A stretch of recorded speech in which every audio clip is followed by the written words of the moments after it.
Welcome to the tail end of day 13 of my COVID-19 isolation from everyone.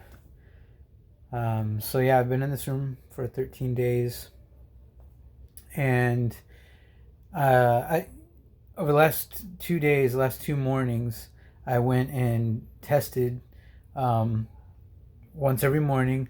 And the reason why I wanted 24 hours in between two tests is because of a piece of information I got from Harvard about when you want to be sure, scientifically sure, that you're not contagious any longer with COVID-19.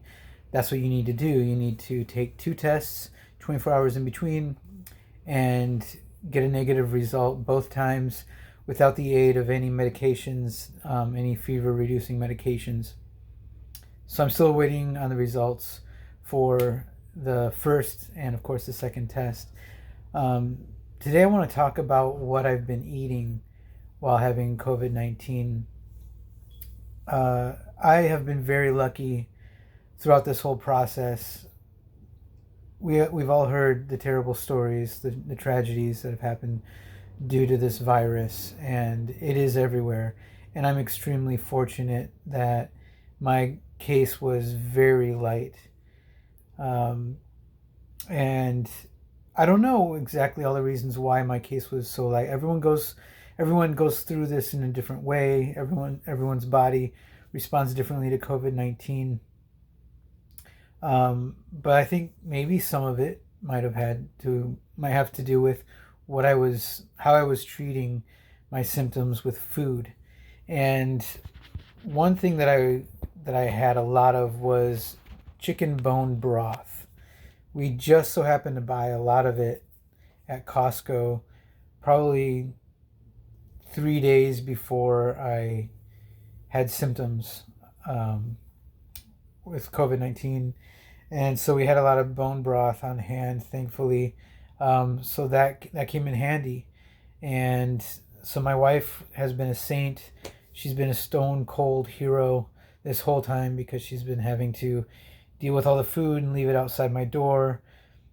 I have to wait till she's gone, then open the door, pick up the food, bring it in, shut the door. So I've had a lot of chicken bone broth throughout my entire COVID-19 experience. Another thing I've had a lot of is emergency. And when I first had symptoms, I was taking that twice a day. I was taking one in the morning, one at night. Same thing with Zicam. I just have a bag of it because we had to split up the bottle between the two of us. But these tabs dissolve in your mouth, and they have zinc in them, and it's called Zicam, Zicam. Every day I've been taking one in the morning and one at night.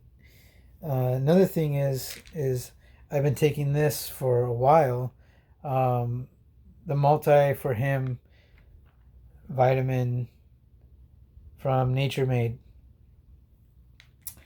So I take one of those. I've been taking one of those a day since before the virus.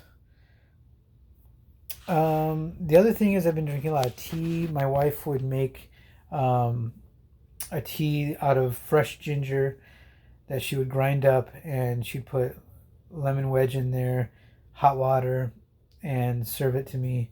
And that was every meal as well. The first few days of isolation, I had a loss of appetite. Not a loss of taste or smell, but a loss of appetite. And just having a few sips of tea or bone broth from a cup, I would be able to breathe, but I would feel like I'm just so full that I'm drowning. Like I can't take in any more food of any kind. I can't consume anything else. That's how I felt for about 3 days at the beginning of my isolation. But I think those things had a lot to do with my recovery time. The other thing is we've been eating a lot of kale and broccoli as well. Once my appetite came back and I was able to eat more food, uh, we were eating a lot of kale salads with lemon on it. Lots of lemon, lots of citrus, um, uh, lots of oranges and orange juice. Orange juice I've had a lot of. And a big thing is I kept pushing fluids. Orange juice, tea, bone broth, water, all the fluids I could handle, especially at the beginning when I didn't have an appetite. So that's what I've been eating, and it's sure helped me. I don't know. I'm not a doctor. I'm not a scientist. I haven't researched any of this, but um, my body responds well. I've noticed my whole adult life when I do those things, when I get sick. Oh, another thing is pomegranates. When I was in my 20s, whenever I would start to feel sick, the first inkling of feeling sick, I would go out and buy a whole pomegranate and eat the whole thing. And it'd be a lot of work and a lot of mess to free the seeds from the pomegranate, but it's worth it because it would flush out whatever I had. And that's been my habit. Getting a little bit lazier. Last few times I've been sick over the years, I would go out and buy a whole bottle of Palm and down the whole bottle in one sitting. And so I did that at the beginning of what I thought was a cold or allergies. It turned out to be COVID-19. So I downed a whole bottle of Palm. Like the first day I felt any symptom. And that's just because it's my habit whenever I feel sick. And my symptom was merely congestion in the nose. The last thing I want to talk about is something that was really kind of made me a little angry. And that is the whole idea of, I've talked about this in my last few videos, but the whole idea of isolating for only 10 days. And then on the news this morning, I heard that there's now, the CDC is now saying something like 7 to 10 days. And when I was diagnosed with, when I tested positive for COVID-19, I was told to call my healthcare provider, which I did the next day, because I got the positive result back late at night.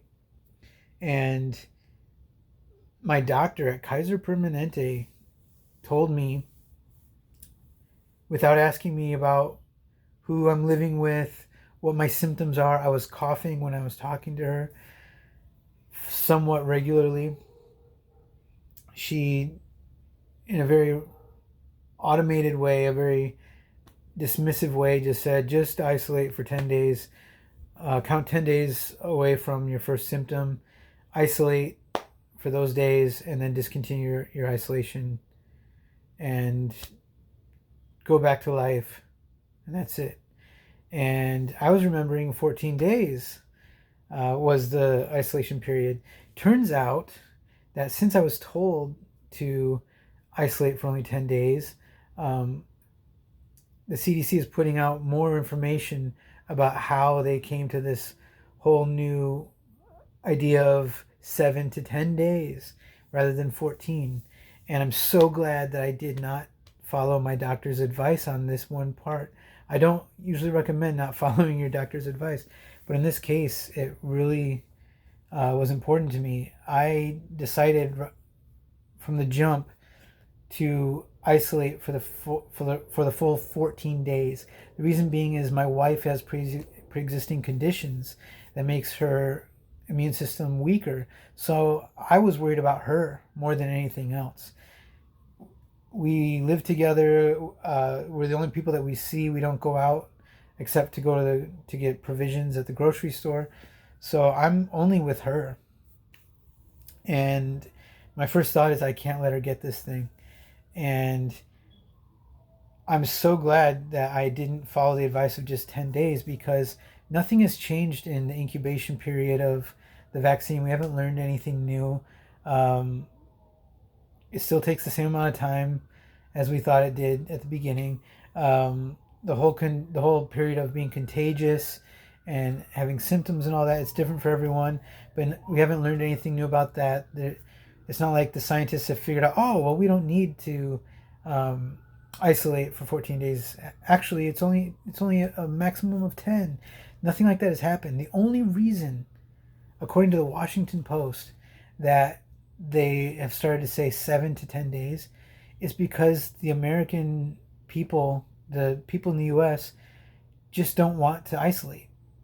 And so they're just being more flexible so they can encourage a few more people to isolate that need to. And that is not a good reason to tell me, who is more than willing to do everything in my power to keep others safe, to just say, oh, just 10 days. Especially after I've told the doctor that I live with someone who's immunocompromised. It is not okay to tell me, oh, no, don't worry about it. Just do it for 10 days. That is not okay. It's still a 14-day period, and until your symptoms improve. For a lot of people, it's more than 14 days. A lot of people have isolated for 20 plus days, weeks, months, because they had to. They still had symptoms. Some people don't get better like I did within a few days. And if I still had symptoms going on, I would have to isolate because I cannot get anyone else sick, especially my wife. So this 10 days thing, I'm no doctor, but I'm going to believe in the science that we found out early on in this, and nothing has changed in that. And you still need to isolate for a minimum of 14 days, if you ask me. And that's what I did. I'm on day 13 right now. And then I took it a step further, and my doctor did not recommend anything else other than isolating for 10 days. She didn't give me any information on things I should be taking. She didn't ask how I was doing, what my symptoms were. I had to offer that information without being prompted. She wasn't interested for whatever reason. Healthcare professionals are overworked right now, so I'm sure she was very tired. But I'm going to go out on a limb and say 14 days bare minimum, and then end your isolation when your symptoms have improved. Bare minimum of 14 days. At the end, when your symptoms start disappearing, when you feel better, I would go to Harvard's advice and get 2 tests. Schedule yourself for 2 tests, 24 hours apart. Take no fever reducing medication at all, and see if you can get a negative result on both tests. That will tell you if you're contagious or not, much more definitively. For somebody like me who wants to keep people away from COVID-19, I hope that's all of us, and I live with somebody, if there's a way for me to have more information to make my decision, I'm going to say yes, and I'm going to do whatever it takes to get that more information, right? On behalf of this other person I live with, my wife. If I have the chance to have more information, I'm going to take it. I'm going to take the opportunity. So that's what I did. I'm waiting on the results still. I thought I would have it a lot sooner today, but I waited all day and haven't received the result to my first test. And of course, I can't receive a result to the test I took this morning. It doesn't work that fast. In the past, I've received my test results. I'll take it like around 9 o'clock in the morning, and I'll have it by 8 the next morning. But the lines are a lot longer at the test sites these days, so it takes longer. That's my update. That's day 13. Tomorrow, my plan is to try to clean up in this room as much as I can. I'm prepping for good news that I have 2 negative test results by the end of tomorrow, and that I finish day 14 strong, and I'm able to clean this room so that my wife can hopefully soon return, as long as I'm not contagious. So be well, stay safe, everyone. I bless you all. Thanks for watching.